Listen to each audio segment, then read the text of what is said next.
Okay, so continuing from where we left off, we're going to install CentOS. So just click the Start button to start the virtual machine and close any of these messages that pop up.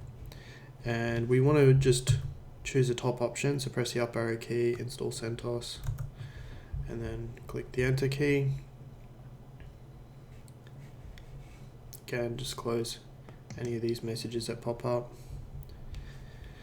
And we just wait for it to load up.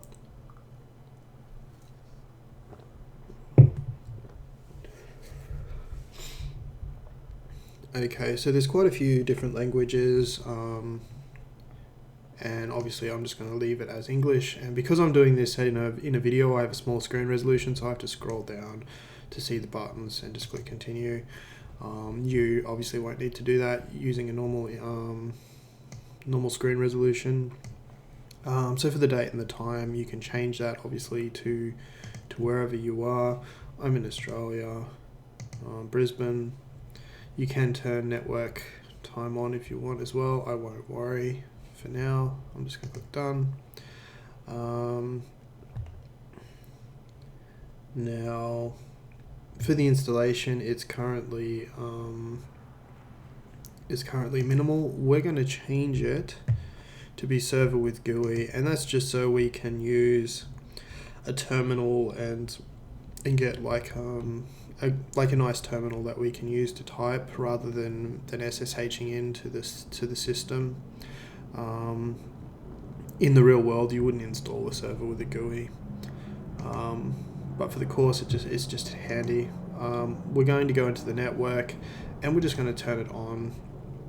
And I'm just going to use DHCP provided settings that my router has given us.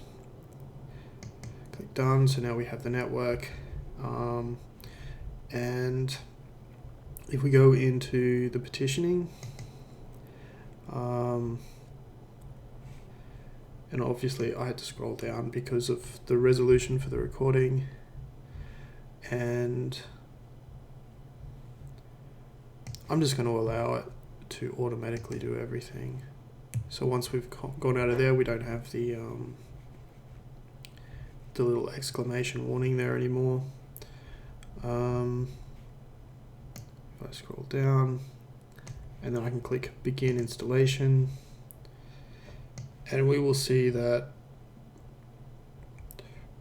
we don't have a root password. So let's click in there. Now, I'm just going to use password, which is really bad, but this is a tutorial. It's a weak password, and it says down the bottom here, the password you provided is weak, the password fails, the dictionary check. So I have to press done twice to basically say, yep, I know I've got a weak password, I don't care. So now I've got a root password. And for user creation, I'm just going to call it training user. Actually, I'll just call it training. Training, and I'm going to tick make this user an administrator, and that basically means that you'll be able to use the sudo command to run commands as a root user, and in the desktop environment you'll be able to use your password to install software through the GUI. Now I'm just going to make it password again, and down the bottom it's going to say that we've got a weak password. Yeah, that's fine. Press done twice. So we press done and then done again, and administrator training will be created. Okay, and you can see here that it's installing software.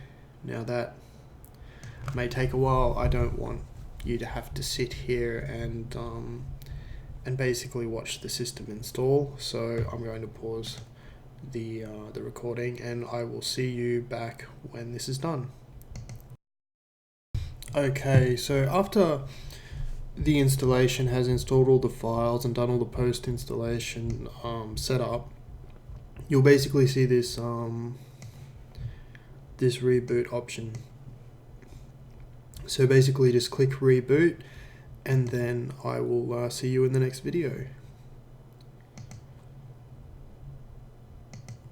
Okay, so it looks like I got ahead of myself. After the system reboots, it asks you to accept the license agreement. So let's click the license agreement and basically click the accept and then click done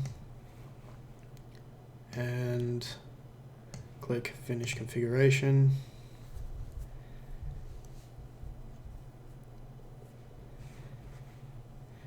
And then our system is up and running. And so then what we're going to do is we're going to click our training and log in. So password if you're following along with me.